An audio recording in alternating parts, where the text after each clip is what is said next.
I communicate with Judge Kirchhoff, and he sent an email out to the board. I guess I'll introduce it. This is Wells County Community Corrections Advisory Board, September 10th, 2025 at 7:30 a.m. in the annex. We have a quorum here, so officially starting the meeting. And he is effective yesterday, I believe. He stepped down as president of the board.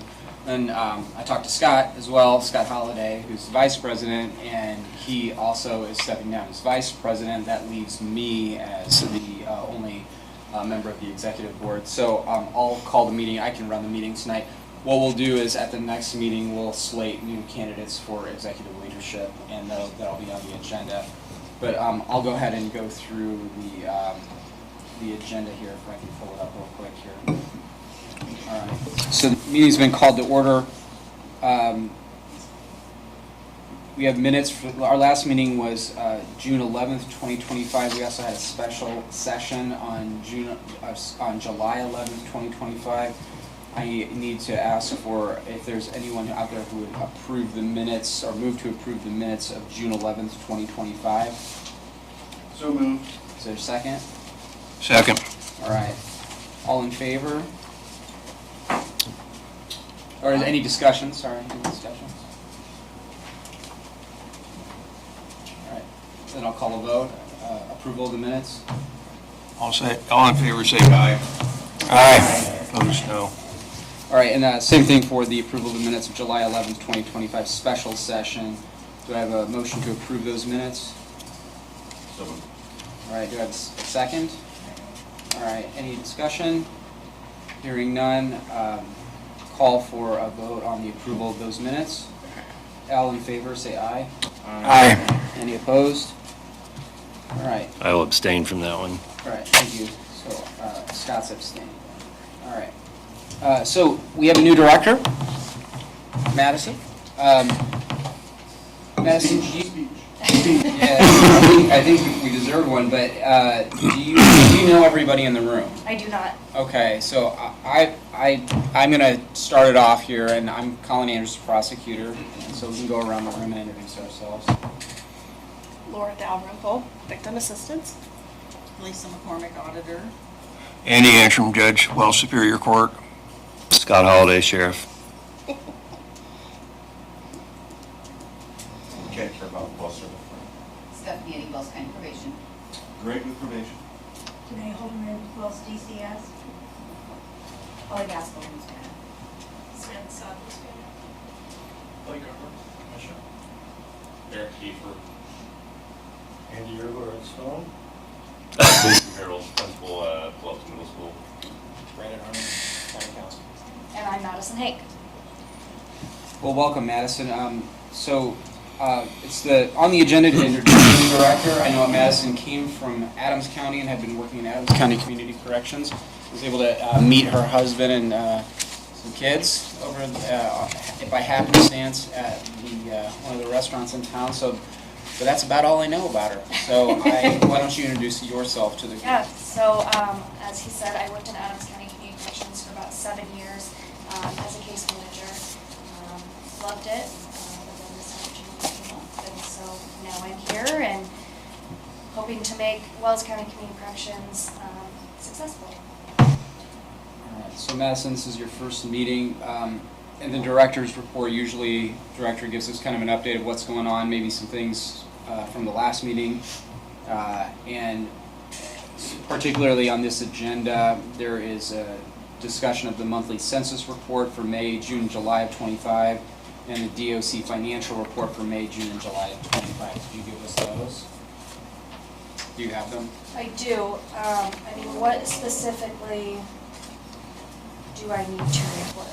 You know? Well, usually the census is just how many people we've had on, how many, and a little bit of more detail, how many come from Wells County, how many transfers in, transfers out, how many are CTP, DOC, that sort of thing, if you have it.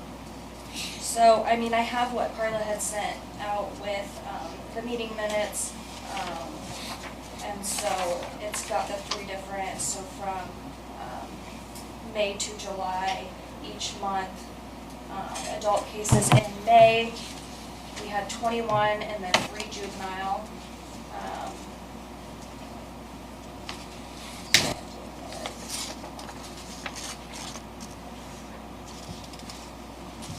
In June, we had 23 adult and 2 juvenile. And in July, we had 25 adults and 3 juveniles. Okay. If I could just comment, that seems to me to be the usual type of bell curve that we have, is that during the winter, January, February, March, we're down here, and then we come up a little bit higher during the months of May, June, July, August, and September, and then we start going back down before the holidays. I think that's a usual type of bell curve that we see with number of people on, for what it's worth. All right, we can move on to 3, which is the DOC financial report for May, June, and July of 2025, and then I can open up to the floor to any questions. Do you have any information to share on that? Well, I guess my question is what is typically shared? I mean, I was not given any guidance on specifically what to share, and so what is everybody wanting reported on that? I can read the report. In the future, I would like to hear what's your kind of vision, what's going on, is it up or down, normal? Again, you're not in a position, I'm guessing, that able to do that. Something else I would reiterate with Greg is that things that are going on that the community corrections around the state, what legislature is doing, and what type of things they may have in mind that we need to be aware of and maybe have to react to. Yeah. And to just what the current status is, if there's transfers that have to be made, why they're being made, what the expenses have been, where those are, where the expenses are, what you'd like them to be, areas in the future we need to budget for, things like that. I mean, I definitely will have some discussion as far as like transfers and stuff. Carla and I kind of been working on that, waiting on Leah from DOC to kind of assist us with, extra things and transferring funds. So there will definitely be something to report at the next meeting in regards to that. Yeah, and how long have you been on the job now? This is my 4th week. Yeah, okay, so, makes sense. All right, well, unless there's any more discussion, I'll move on to old business. A question under director's report. Can you give us an idea of what your strategy is right now as far as reorganizing or organizing, whatever word you want to use? I know you've been up to our office and asked some questions. I'm guessing you've been to other agencies.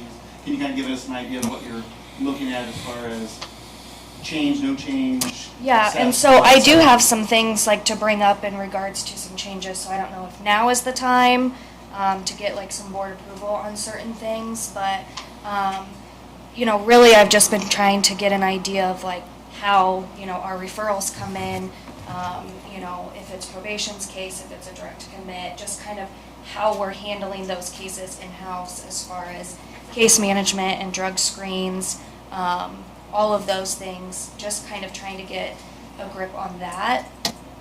I am going to start, I've kind of been just overseeing how they're doing their meetings, so I am going to start taking over those meetings as case management. And so I've kind of been working on some like updates as far as like sanctions and incentives. I know that there was one in place, but it wasn't real clear with the staff or with the participants. So I don't know if now is the time to kind of bring that up, if that needs to be read in full here, or if that's just something that's like with the judges and prosecutors. I don't know the answer. And so are you prepared to like introduce a new policy? Is that what you're? Yes. Oh. Yeah, Okay. and so I had made some additional copies.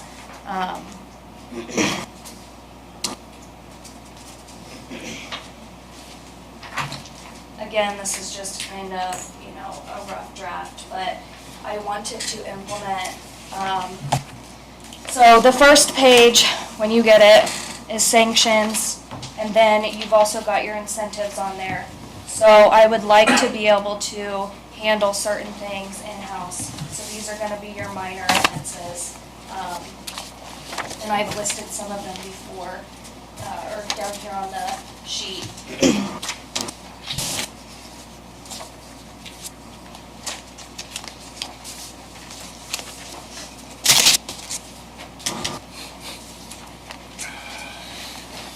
And then down below that list is kind of a chart of, each level. So your first offense, verbal warning, second offense, written, third offense is a written with loss of passes, which the passes will be explained in the incentives, and assigned 4 hours of community service. And the fourth offense is a written reprimand with loss of passes, 8 hours of community service, or a violation to either probation or the sentencing court. And then on the next page, I have sanctions that, is going to be kind of an automatic, like referred back to probation or court. And so those are kind of a little bit more major, drug-related, failing to pay your fees, being removed from a class, and or counseling, things like that. And so I would like to be able to, and those will all be tracked, so if they have a minor offense and they've got that verbal warning, that will be tracked. And then, if it gets to that point of reporting to probation or court, those things will be noted too. This is their fourth time being told this same thing, this is why we're doing this violation. And then the incentives are, I kind of came up with like a phasing system. So, for the first 30 days, you've got no additional time out of the home. And these are exceptions to work, like they'll be allowed to go to work, medical appointments. This is specifically just for free time. Then after about 30 days, you enter phase 2, and that's a 1 hour pass with one location. And the location does need to be approved by us, and it is planned ahead. It's not just like, hey, I'm going to this place. It'll be planned and approved by us. And then in phase 3, after 60 days, that bumps up to a 2 hour pass. You can have 2 locations, and again, it's approved by us. And then in phase 4, you get 3 hours of a pass, and this is per week. That's not listed in there. So this is per week. And then below that, passes are only rewarded if you're in good standings, no recent sanctions, and your fees have to be caught up to be able to do this. And so, we have the ability to take them away, and we won't let them change or alter them. But this just allows them to have, if they're in good standing and paying their fees, they can take their kiddos to McDonald's, and they can go to a school sporting event if they want to. So that's something that I definitely want to put in place, because it doesn't seem like there's, a clear answer of sanctions and incentives. So I wanted to be able to put that in place. Madison, can I ask, do you know up to now what incentives were being provided to offenders? I do not. I know that there have been people, and maybe Carla can help me a little bit better. I know that there were people that were using, maybe a pass to go, do something, but I don't know if there was a clear time frame and clear, guidelines set up to say, okay, you've been, on for 30 days and you're in good standings, now you get this. There was, after 60 days, there was no phases or anything. It was just after 60 days, if they were in good standing, their fees were paid, they got 2 hours of a incentive. Per week? Of their choice. Okay, per week. Some of the, Mr. Andrews' question is, were the sanctions clearly spelled out previously? Was there written sanctions that the offenders were made aware of? It was in their motion guidelines, what they were allowed to do and what they weren't allowed to do. And all of these sanctions and acts are, they come from the contract. So, by them signing that contract, like it says in there, the first one is appearing for your weekly check-in on time. Like there's a section in our contract about your weekly meetings. And so, they read that they're going to be there on time every week, and they initial it. So these are kind of all pulled from that. So they do get that at their intake. Maybe for some of the people out there who aren't in the courthouse, so at least it's my recollection in the 10 years plus that I've worked in the courthouse, there's always a discussion, and probation goes through it too, is, well, what do we handle in-house and what do we handle Yeah. in court? And so if it's somebody's 5 minutes late to a meeting, does that mean that we have to file a violation, ask for a warrant, get them arrested, take them to jail, have a hearing, get an attorney appointed, that sort of thing? And so there's been an ongoing discussion. I like this. I would need some time to digest this and maybe talk to you about it. There's a community impact on these policies, and I'm not quite sure. I'd like to look into more of how it's been utilized over the past maybe 6 months to a year before we vote on that. If we do that, is that gonna? No, Okay. that's fair. So, but that's just where I'm at on it, because when people are out in the community and they have ankle monitors on and they're in their different places, I'd like to look a little bit more detail about what that looks like and how that'll affect the general population. Yeah. That's just my humble thought on that. Yep. I would almost go one step further. I'm reasonably in favor of this because we do the same thing in probation. And this is evidence-based practices. Even the Department of Correction does incentives. You get good time credit if you behave and you get, if you do certain type of programming. I would propose a committee to, let's study this between now and the next meeting and see if how this changes with the current practice, but also is this in line with what the community and the board wants. I'd be happy to serve on a subcommittee on that stuff. I would too, because I'm familiar with this. We've developed our own for the courts and probation, so I'd be more than happy to be on that committee as well. All right. I'm in favor of this. I was in favor when Greg brought this idea as far as probation, starting this in, what was it, 8 years ago? It's been that long, something like that. So this is something I think is a very positive thing to proceed on. Would you like to serve on the subcommittee, Judge? I will. Yeah, I serve on a lot of committees, but I'll do that too. What's another committee, right? Anybody else want to be on the subcommittee? Okay, so we'll, I guess we can informally meet and maybe report to the board by the next meeting about our thoughts on this and for potential vote. So we'll table it and have it go into old business for next meeting. So there's a motion to table this discussion for now. Is there a second? What are we have a motion to table? I thought, are we just tabling this discussion?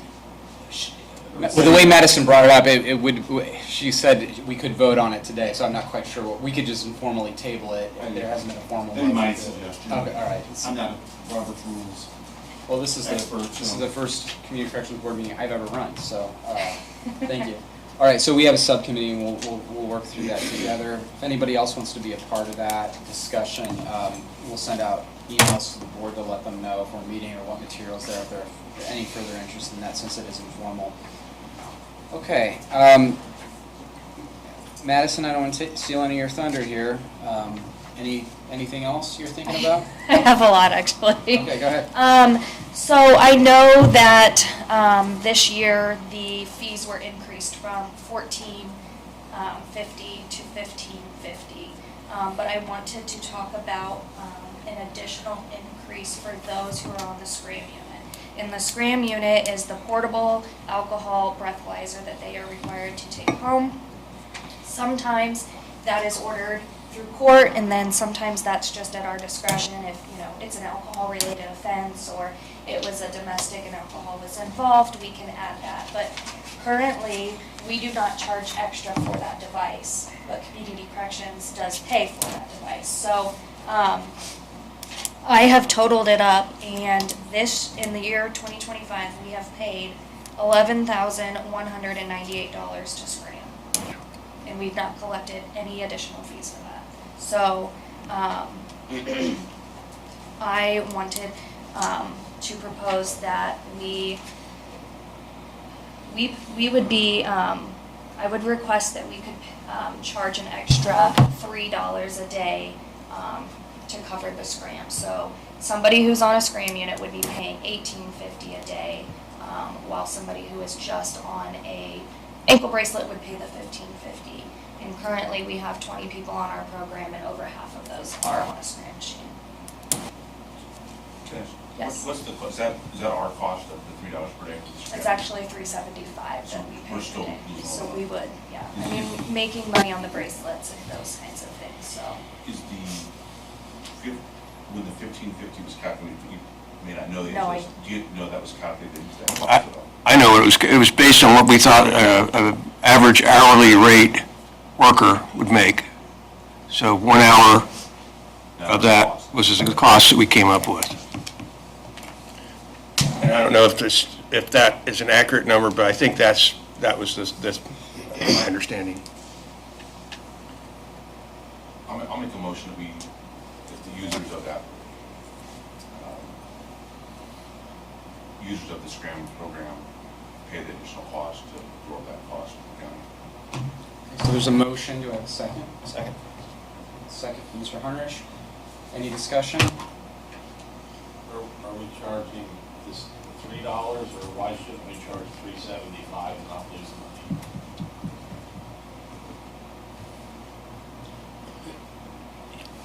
Are we in a position where it would become, I mean, it's $3 a day, are we worried that it's cost prohibitive if we go the full amount? I mean, potentially.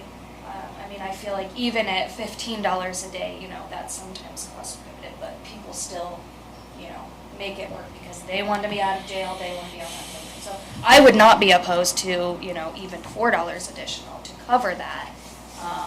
You know, just, it brings it up to 19, but again. Are there additional administrative costs that come with having someone in the Scram unit? Does your staff have to do extra things that would? So we schedule the tests. Now they're random, you know, but there are times where you might have to go in and adjust and, you know, those kinds of things. There is, yeah. We have to monitor them. I mean, it takes a picture of their face and then in the beginning, and then when they take the test, you know, it uses AI to match it. So sometimes it doesn't always match. So you've got to go in there and, you know, make sure that it is them taking the test, and you have to calculate, you know, when they've missed test, and we're reporting that. So then that kind of brings me to the next thing is like a sanctioning for those kinds of things. I'll amend my motion to make it, I think we should be covering that cost. Full cost? And that's- The other thing I'll mention too, I don't know, Judge, if you do this or not, because you deal, again, with a different number of people than what I deal with. I always reserve the right to have them serve at that cost if I feel that their economic circumstances are such that they can't pay the $15.50, and that the cost number, I think, was close to $5 or $6 a day. I don't do that often, but so you know, just because you're poor doesn't mean you can't utilize this service, because I take assessment at the time I'm sentencing that person of how indigent or whether or not they have a job, whether they're looking for a job, all that kind of factors in. So I would support that motion for the full amount. Yeah, just for discussion, so the CTP, what's the reimbursement we receive per day for CTP? We get $25. So, yeah, so DOC is basing its rate at $25 a day, so, yeah, so I'm gonna amend my motion to increase it to 4 when they're on the Scram unit. And your point is that we're already charging below Below market DOC, rate, I yeah. guess. Okay. I mean, DOC set the market, it's Yeah. probably high, but I think that we can. And just before Brandon's, see, the full amount is what again? The extra amount, was it $3? $3.75. $3.75. My motion is to make it 4. Make it 4? Just make it 4, cover the additional administrative costs, time that have to spend with it. I know today we're going to discuss some budgets, 2026. I don't know if this conversation ought to be had in light of those budget discussions or along with those budget discussions, but whatever budget we adopt, things are tight. And so I would encourage the whole board to vote in favor of this. We can't be giving away services right now. Just for those of you that don't find out what other people are making, a lot of people are at these factories in town are making over $20 an hour. Just for your perspective of what, we're talking 1950 for them being on Scram. 2020, in Tiva, Peyton's, they're almost all over $20 an hour right now. Has anybody done a cost analysis on what it costs us as taxpayers to do a person per day or per week in this program? Have you might done that lately? You know, I mean, I'm talking, you know, your office staff, your field workers, your director, what it costs per day to put a person in this program? So you mean, that you would take the annual budget and then just divide it by the users, and that's the cost, and then you put that up against what they actually pay? Right. I don't have that. I don't know that that's been done. That has been done. I recall seeing that. Greg, Well, you and I talked about the that? JRAC was working on a proposal for studying such thing, but it's kind of went in the wind right now with government funding as it was, so. And my Kind of recollection, tabled. was that had to do with, all the expenses are balanced also against jail costs, because it's Right. an alternative. And so it was, I believe that was to look at is this a cost-saving measure for the county, or are we losing money? I think that was kind of the spirit of JRAC. But as far as what you're asking, I don't have that. That would be good to have. What does it cost to house somebody in the jail today? Good question. I mean, the inmates fluctuate. The staff doesn't, right? I mean, it does to some extent when you're low on staff or you need to hire people, but, you know, we can have 60 inmates one day and we can have 90 another, so it would fluctuate. If you ask DOC, they pay us $30 a day to house an inmate, so, well, it's actually a little bit more than that now. It's, I can never keep track of their formula, but I think it's 35. They increased it recently, but, and then the whole F6 thing became a different category. Federal inmates, if you house federal inmates for the state, it's 50 plus. Do you have a number if it's one inmate or 75 inmates? Your cost is the same, right? You gotta keep the building, you gotta. Yeah, that's the thing, is I can hold up to 97 people in my jail. Today I got 60 some, right? So the cost would be higher today than it would be when I'm in the 90s. So, and I still have to have the staff to run a 24/7 operation, run 3 shifts.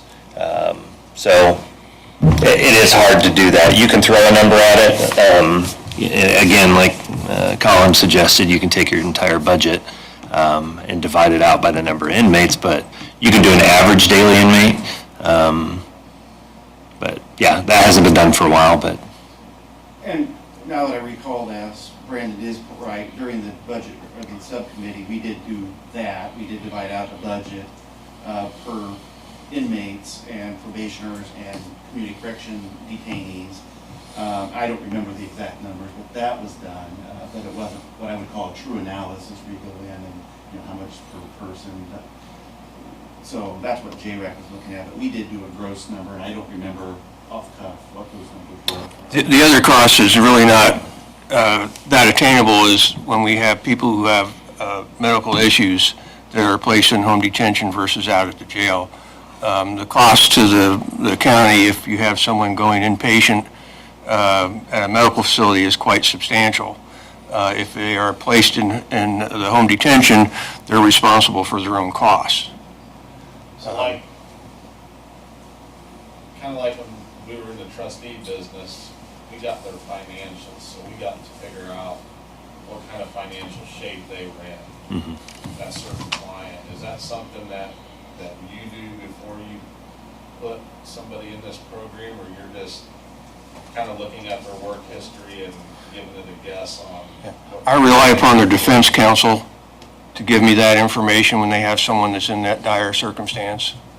I don't seek it out necessarily. Also, when we have probation pre-sentence investigation reports, I get a pretty good snapshot of what the person's. They do more of a pre-screening. We do a pre-screening, so they come in and fill out our paperwork, we go through their housing, and then once all of that is done, then I meet with them and I tell them, here are the fees, here's what you're gonna be expected to pay, so they're very aware before they would even come on. Well, I guess what I'm getting at is I think once you get going, and this program is initiated, how you're kind of envisioning it, I feel like as a board, we should want this to self-sustain itself and not cost the taxpayers money, because as Brandon said, we're tight. And, I mean, I'll tell you too, On that note, Eric, the general fund was, speaking of F6, the general fund was really tight this year, and in order to fund law enforcement services, we had to dip into lit public safety because the general fund just couldn't sustain it. You know, like Scott, he's losing officers to other agencies that are paying more, to keep our people, just using him as an example, because I'm sure some of these other departments are the same, is be competitive and keep your people, we're gonna have to increase wages, and how are we gonna do that? Well, we just did that. And Yeah, hopefully that's I will attest to that. That's the reason why they dipped into public safety was to support That's a great idea. the raises that I had recommended, so. Again, I wanna see this self-sustain itself or get close. Right, and right now, this program is right around $95,000 to $100,000. General fund is, the taxpayer is funding community corrections, and it's my desire to see exactly what you're talking about, a self-sustaining program. That's not going to happen overnight, and I have no intention of pulling the rug out, but we would like to see that come down. Now, to make matters worse, of course, the grant has been cut. So things are lean, and we have a motion on the floor as far as raising that fee, or really not just establishing a fee of up to $4. Was that the number? So we're going to call that up to $4 because you would have the discretion to lower that if need be. No, I don't think That so. wasn't the motion. That wasn't the motion. So, Just a flat. Just a flat added fee. okay, so So I think we're conflating two issues. I understand what Eric's mentioning. I think it's been a long time since we've had a true analysis of what the cost per day should be, what we're charging. We're probably well past that. I think, we just talked about what the rate is. It's just based upon what the kind of average hourly rate has been. It's not the real estimate of what our costs are. So I think on the motion side, this is just for the Scram unit. Yep. We'll charge them $4 to cover our costs and to cover a little bit of administrative cost that goes along with the extra. So we're calling, because I think originally it was $375, I've asked for. and you amended that to $4. That's right. Okay. I think we should do a cost analysis to see where we're at for our next meeting, and if we need to adjust, Madison, is that something you can bring to us at the next meeting? Yes. Cost analysis. Thank you. The alternative, if I can add, obviously, if someone can't afford to be, there's many moving parts to this. The courts, he talks about the PSIs and evaluating their financial circumstances, but the alternative is they can just stay in jail. Community corrections is a benefit to them. It helps them keep their job. It helps them, provide for their family and those type of things, and all those factors are considered. And we want to keep costs low, but we also want to keep, sustain the program, but the alternative is they stay in jail. There's still a cost for that too, because I still have to feed them 3 meals a day. I have to provide them medical, and anything that comes their way. So it is shifting costs one place or another. There is an alternative. Low numbers in a jail is a lot better than being fully staffed. I'm supposed to operate statistically 75% of my population, which is about where I'm at right now, and that works really good. I've also had the jail full at 90 plus, or I've been above 100 before, and it's chaos. So we need the program to be successful, and I agree with you. I think it needs to sustain, and I think it's good to have a cost analysis, if I can just throw that in. Brandon, you said it was 95,000 to 100,000. Is those numbers used throughout? Yeah, one budget's going to be is going to be just $4 shy of 100,000. The other budget suggests 96,000, so it's right in that range. If there's 20 people average throughout the year on this program at $20 a day, that's close to $140,000. Well, that's just the general fund. That doesn't include project income or the grant. Yeah, there's 3 sources of income that. You're not looking at it right now, so there's 3 sources of income, so it would be it's a bigger number. Yeah, and like Brandon said, and we'll get into it, there's a reduction in the grant that we suffered from this year, and I believe there's another one. We'll get into that. I think we all agree that there's, like what Scott was saying, there's probably a sweet spot in there that we can find where it is self-funding, but we're also not making it cost prohibitive. But like Eric said, none of us know what that number is. We don't know it, so we need to look at that, and Madison will help us out with that. I agree with you that between grant funding and user fees, there are counties out there that do self-fund. We've had a lot of changes, we had some attrition, and so Madison's running a lean operation, and so this might be the right time to find that sweet spot. So I totally agree with what you're saying, without disrupting services or making it so people can't afford it. Laura, has there been a second on Judge's revised Yeah, I motion? I'll second it. Dave, thank you. Yeah, that's what I was gonna ask too. This is the price increase, we can make it immediately. Yeah. But for someone who's on right now, already on it, and they have like 10 days left, would you grandfather them from before? So persons who are putting on as of, Any new people go moving forward? Yeah, going forward today. Okay, all right. Do you want that motion amended, make that, do you want to? Yeah, So the motion then, my motion is, we charge $4 per way for users of the Scram program, effective on new, going forward for new offenders, new contracts. Effective today, right? Effective today. All right. So we had a motion, say, any further discussion on that? One quick question maybe. Who are you putting on Scram other than people that are court ordered?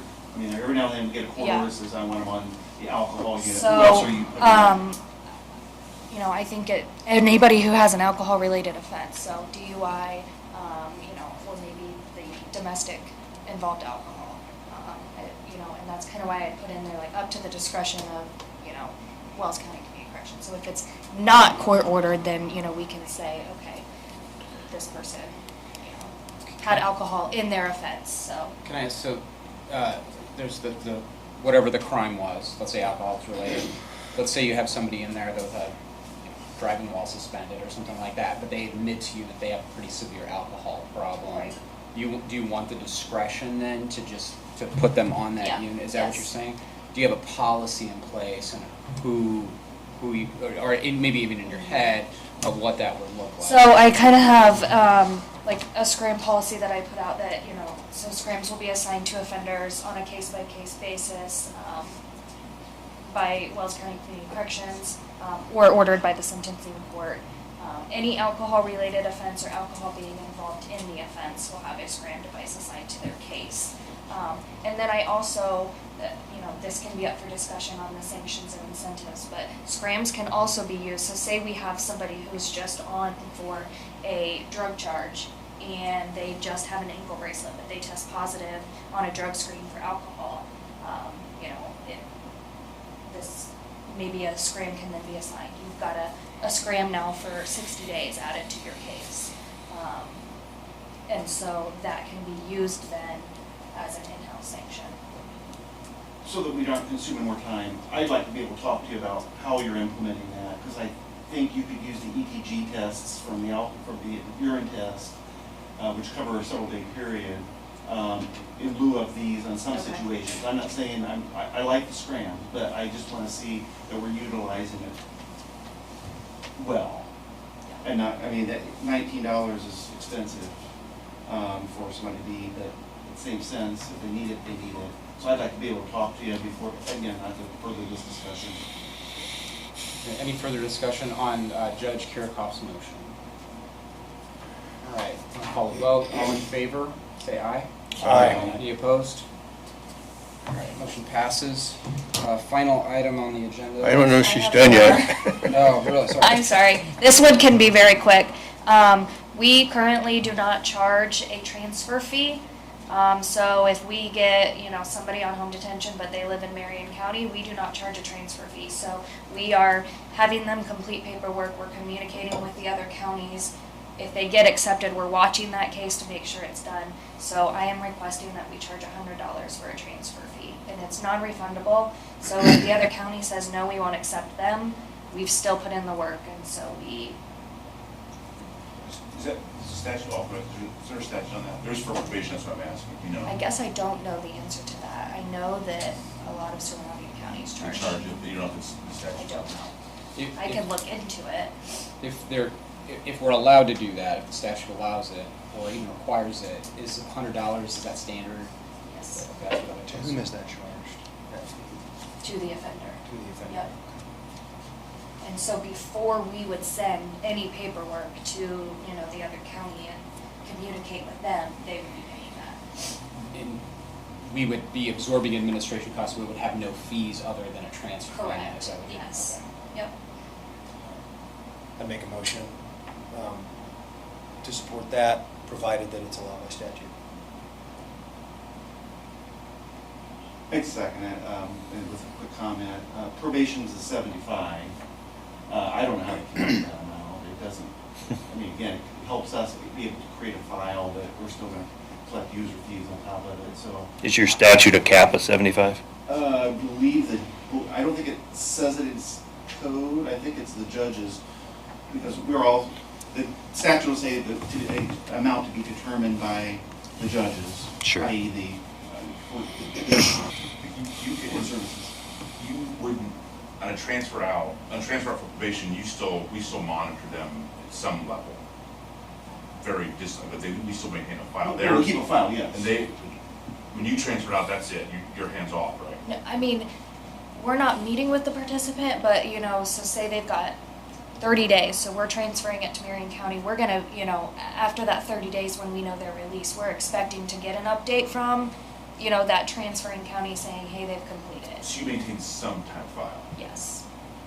Yeah, we're I would imagine creating- if somebody violated, they'd have to contact Correct, that too. Yeah. them, and then they contact probation if they're, yeah, so. So it's mostly administrative work, but I'll second Mr. Turner's motion if it's. Okay. We had a motion, we had 2 seconds, actually. Second and a third. I think we're, we'll call it judge's second. Do we have any further discussion on that? All right, hearing none, all in favor, say aye. Aye. Any opposed? All right. One motion last thing. passes. I wasn't last gonna thing. get in trouble. And this is just to report this. So, previously, all of the drug screens that were done were send-ins, and those were costing us $15 to send in, and we were only charging $15. I have now switched to doing instants, so they read an instant, but we still have the ability to send them in, and those are only costing us $4.25. So that's additional. For people that might not know, when they're doing drug tests, there's screening, and then there's like confirmatory testing where we actually have a lab that is telling us. And as the prosecutor, if I'm going to court, using the instant test is a little iffy. If I have a lab that's saying, no, I tested their, whatever their body fluids are, and it has methamphetamine or whatever in it. And so we can, and what you're saying is we're reducing the upfront cost, but if we need to do confirmatory testing with NMS or whoever, we can go, we can do that. Yes. Okay. Yep, so if we, if it shows on there that it's a positive test, we have the ability to send it in and get the confirmation. Okay. But, Great. Kudos. I'm glad you did that. It'll help out in the grand scheme of drug testing strategies. yes. Is that how probation does? Yes. Okay. We do a lot more instant tests, which again are less costly. Correct. Usually we get an admission, so we don't have to go to it, and then we go to our sanctions. So you're using the laboratory of it if you're going to file charges through the court for the violation? Yeah. If we want a confirmed, Yeah. yes, this is positive for, And if they get a positive test, let's say they test positive for alcohol, well, if there's an in-house sanction or something, they can bring the person in and talk to them about it, and they work out an agreement with the offender. Obviously, if it's something a little bit higher, if they're testing positive for cocaine multiple times. Sure. The state's going to find out about that, and we're going to file this new charge or revocation at that point. I think it's a great idea. Well, I'm agreeing with you. Okay, I defer to your. No, I defer to you. I'm agreeing with you. that's all I have. Right, do we need a vote on that, or are you? I was just kind of updating so that you knew that, before drug screens were kind of a washout. Now I've reduced the cost on our end, but we're still charging the same. Okay, great. So just wanted to report that. All right, thank you. Anything further, Melissa? All right, thank you for your first director's report. Next issue is the budget, the grant reduction. It seems it's in your bailiwick. Would you like to talk about that, Brandon? Yeah, so Lisa, Judge Antrim, myself, Greg are all on the budget subcommittee, so I invite any of you to chime in as we begin this conversation. At the last budget meeting, we approved we passed a motion to support I don't know that budgets are actually in front of people. I have some. I don't know if I have. So essentially here, we have a budget that includes Madison and 3 employees. That was the budget that was passed. The motion that was passed, however, wanted to put before the broader board a second budget that includes the director and 2 employees. This would take, based on the numbers I'm looking at here, approximately $30,000 of pressure off of project income.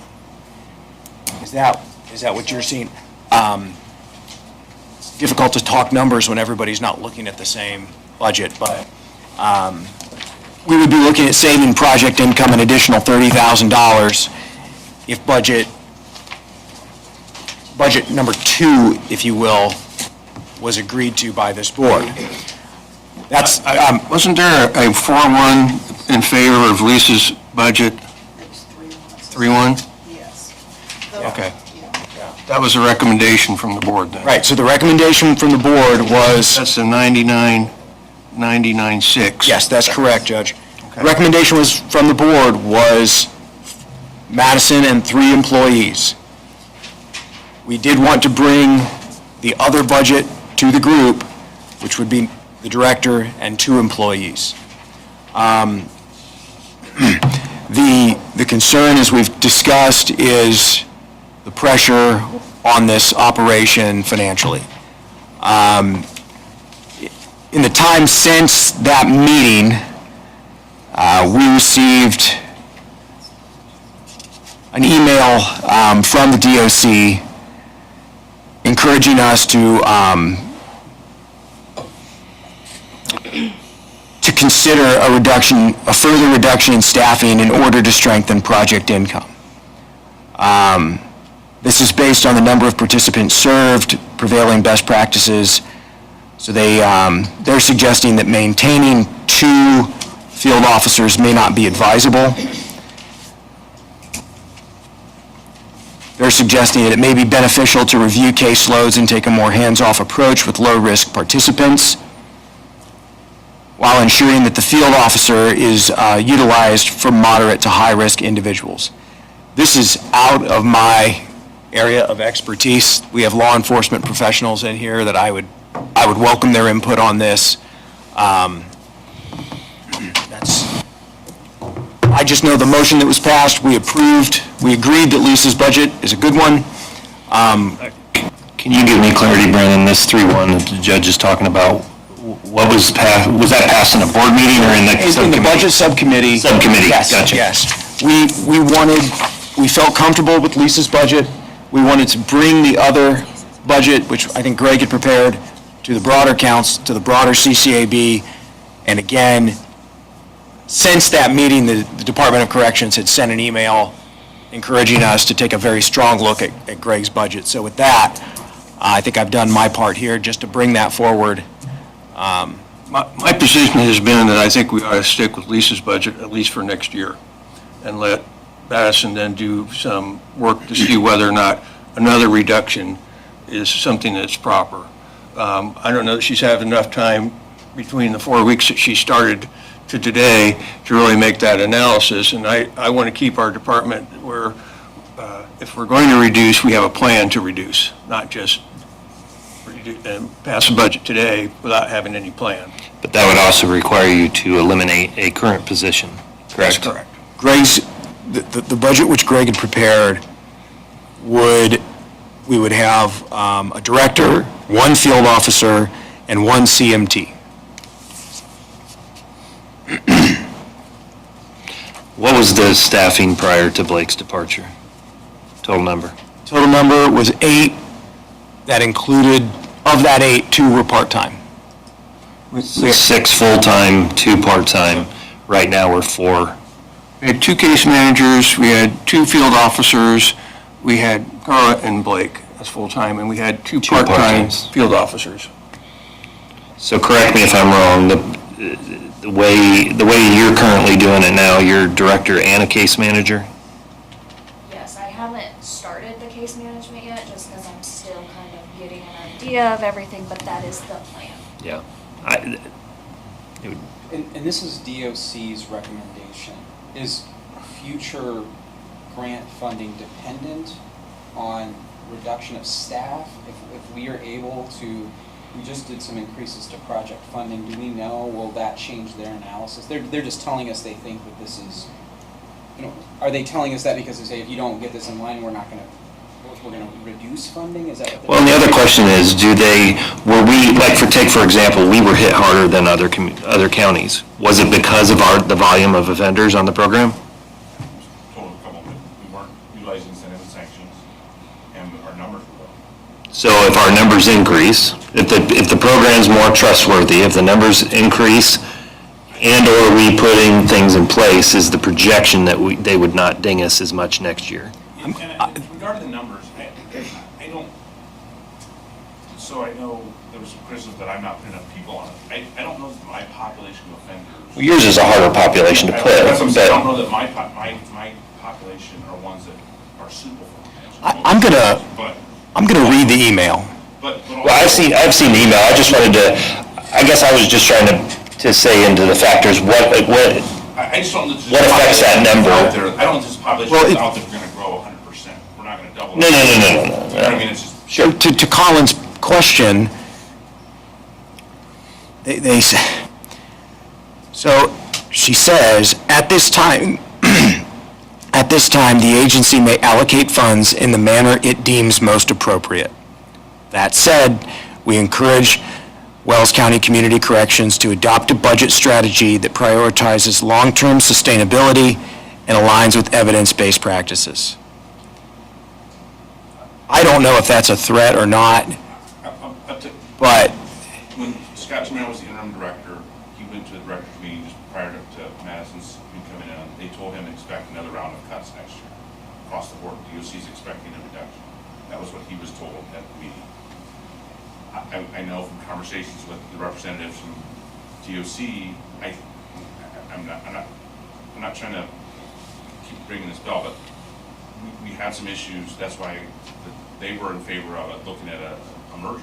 The numbers just aren't there to justify the staffing and having two agencies. But I would feel like a fool after reading this if we adopted a budget with 4 staff members. I don't want further staff reductions because I don't want to put our new director through yet another change on top of entering a new program. But if we don't do this, I'm concerned what DOC will do. That doesn't mean I'm right. That's just my fear. And I don't know that your fear is necessarily unfounded, but I would also say we've already started down the road of adhering to some more evidence-based practices with the director's presentation of the sanctions and rewards that she put forward to us today. That's something that was not, while it may have been done, it was not a policy that we could show to Department of Correction that we had within the agency. And with the numbers that we've had, I think Lisa provided us with some numbers on project income with the numbers that we're having during the summer. That's looking more promising as being a higher number than the 18 or 19 that we were at earlier right now. I guess my concern is if we don't, because she is saying explicitly, I recommend a reduction in staffing.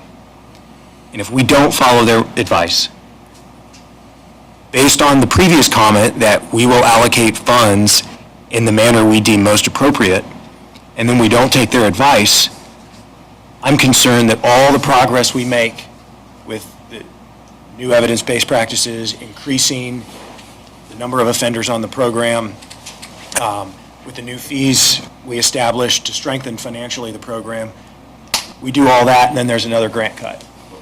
we That's- have a plan to reduce that. This board adopted a plan to do that. Commissioners didn't want to do it. What, I mean, that's where we are. But the email that she sent, I understand that. We Yeah. saw this coming and made that plan to reduce staffing. okay, You I know, see what you're saying. To consolidate some services, we made a plan to save money. They didn't want to accept it.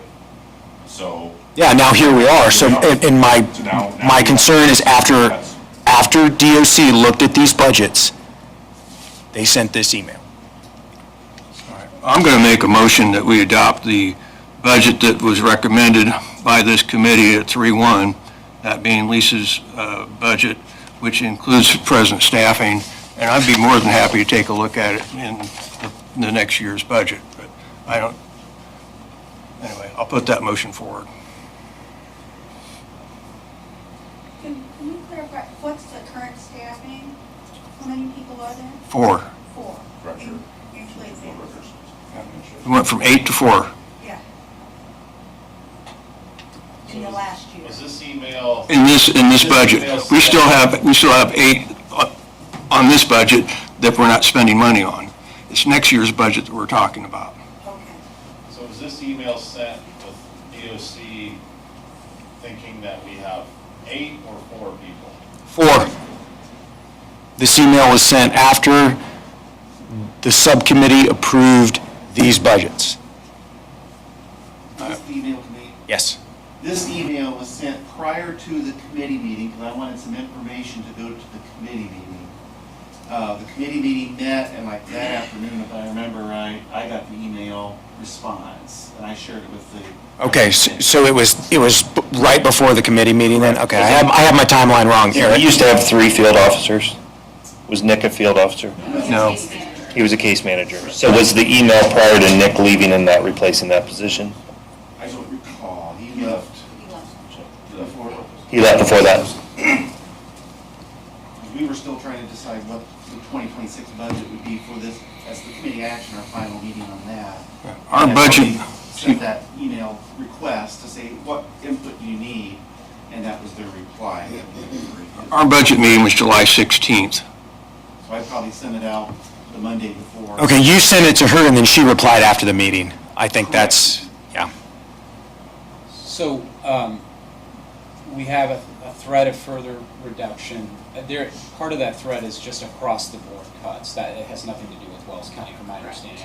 And those cuts would be in 2027, For 27, right? not 26. They've already made their decision for 26. We've made significant changes. We have a new director. We're putting in policies right now. We're increasing fees. As far as I don't want to invite the DOC to make further cuts, and I just don't know how that works if we're making the changes here in short order. And the health of the overall organization with the new director and a more shored up sort of internal operation.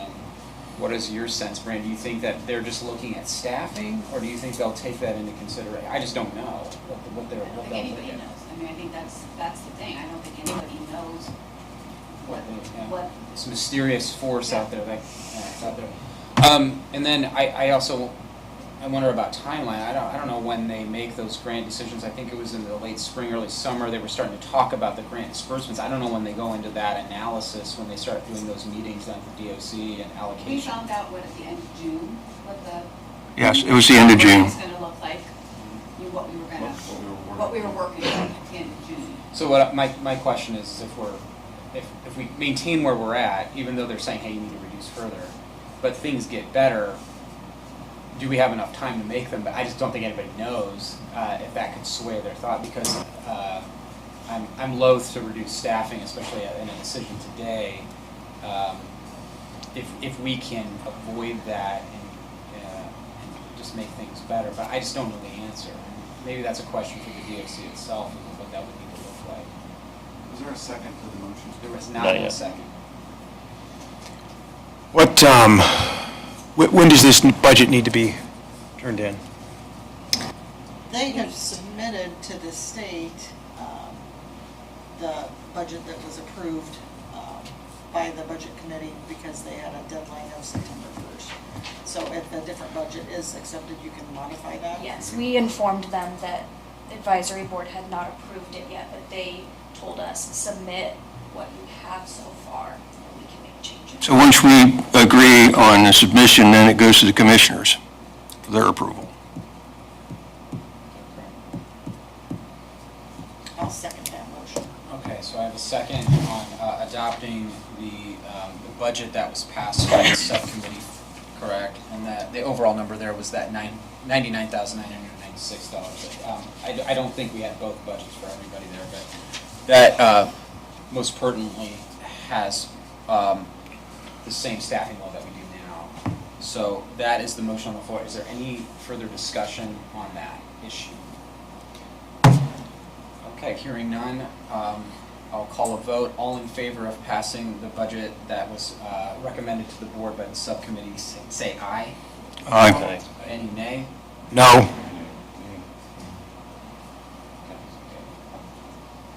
Judge Kirchhoff, was that Greg and myself? Okay, that budget passes and will be sent on to the commissioners.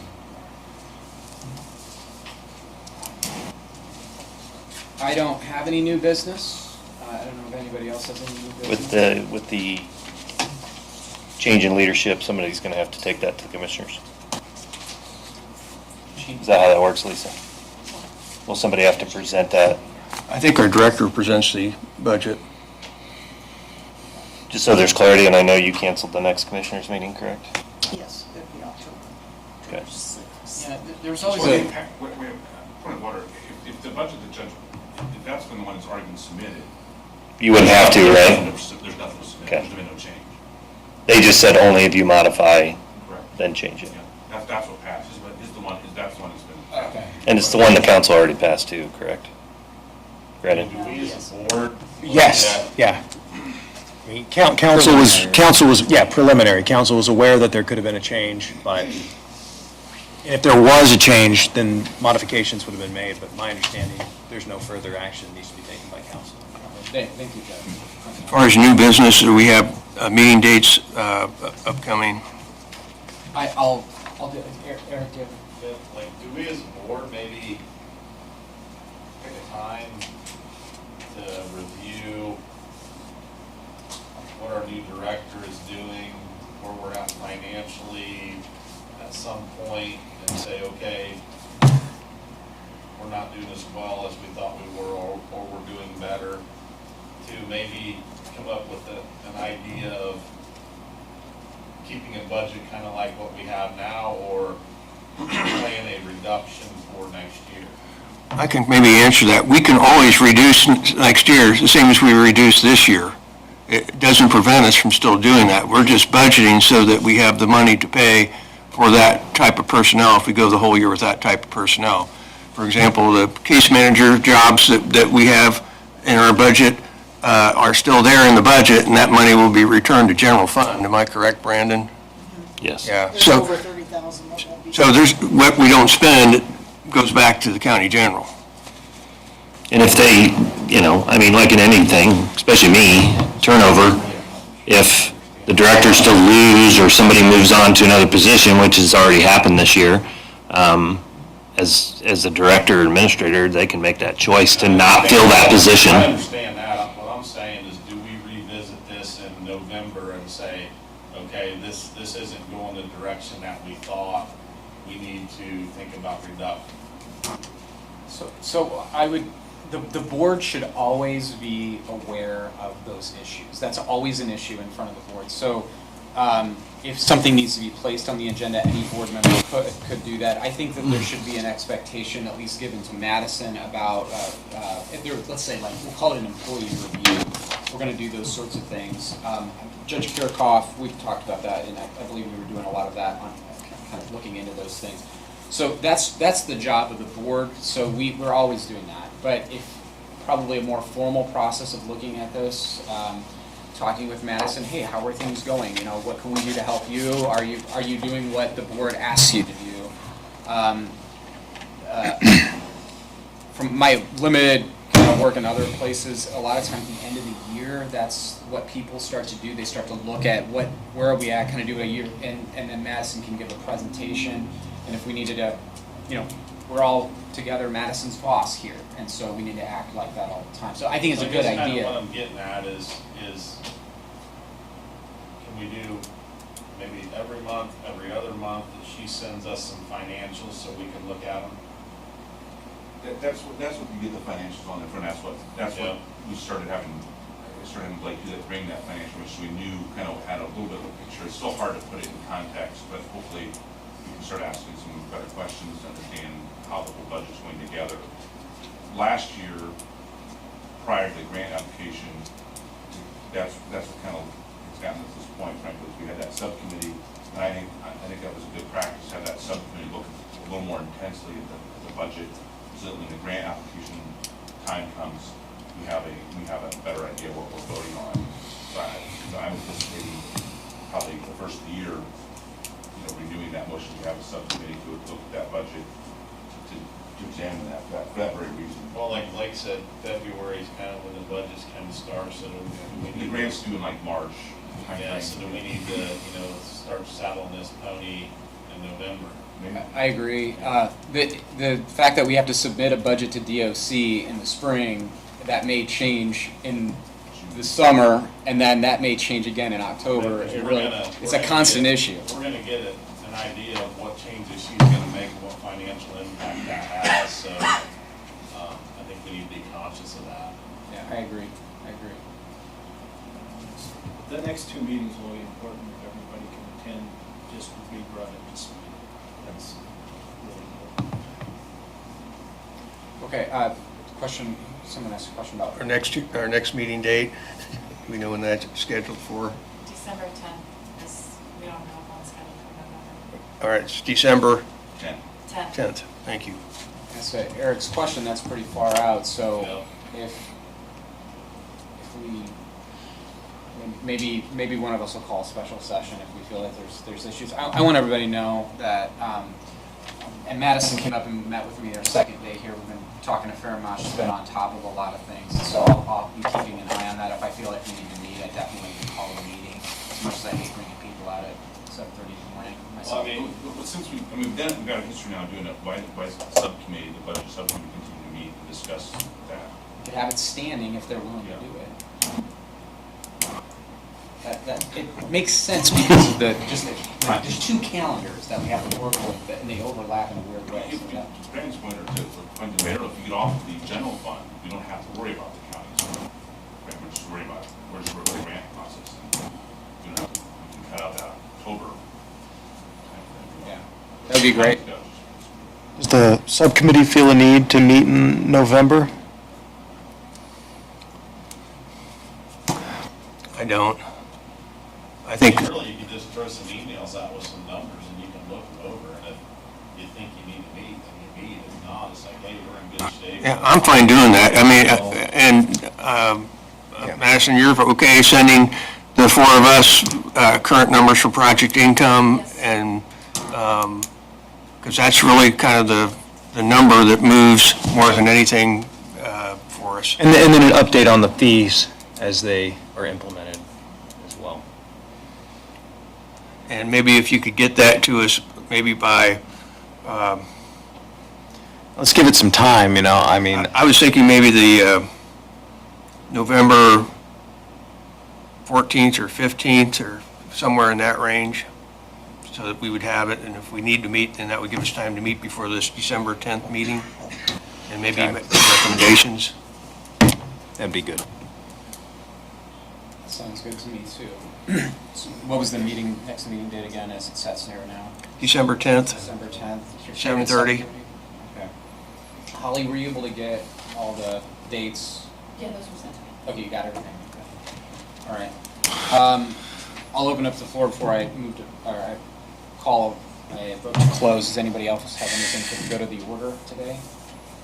I'd like to, if not, make a motion to adjourn, because I'm already 10 minutes late for my first hearing. I know you're running late, but if I can just All right, go ahead. add a comment. I know Colin had announced the judge is stepping down as the not director, but president and vice chair as myself. I am actually removing myself from the board. I am statutorily appointed to this board. Statutorily, it says I can appoint a designee. A.J. Campbell, Randy Steele retired. A.J. Campbell I put in as the chief deputy at the sheriff's office, and he's been in that position. He will be my designee on this board. It's no secret, Madison's my daughter.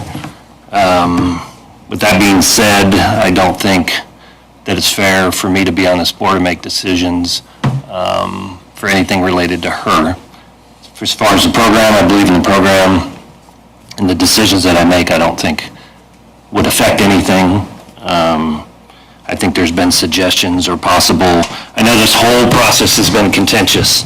In many ways, there's been many directions that this board has wanted to go. I just want to remind this board that I was on board with the merger. I voted for the merger. I voted for those type of things. I was not, I was asked to be on the hiring committee. I refused to be on that hiring committee because of the fact that Madison is my daughter, and I removed myself from meetings, executive sessions, in the direction. There was other candidates besides herself. So I would debunk any suggestion that nepotism was violated in any way. I don't know how you avoid it any other way than how I avoided it. I will let the board know that even as my designee, I don't know what that means, but to me, that feels like he's here at my direction. But AJ has been given the clear direction that he is not to vote or to abstain from any vote that clearly or directly relates to Madison's position as director, wages, discipline, those type of things, purely for the better good of community corrections and this board. Will he be here present and voting on that basis? So that's what I wanted to say to the board. Appreciate being on the board. I only have a year and 3 months left as sheriff, so it's a short term that I'll be stepping away from this board, but you'll be in good hands with AJ. So thank you. Thank you for your service. Welcome AJ again. Yep. Excited? Sure. All right, there's been a motion to adjourn. Did we have a second? We have many seconds, and all in favor? Aye. Meeting adjourned. He was voluntold. Yeah. Mayor, it's been,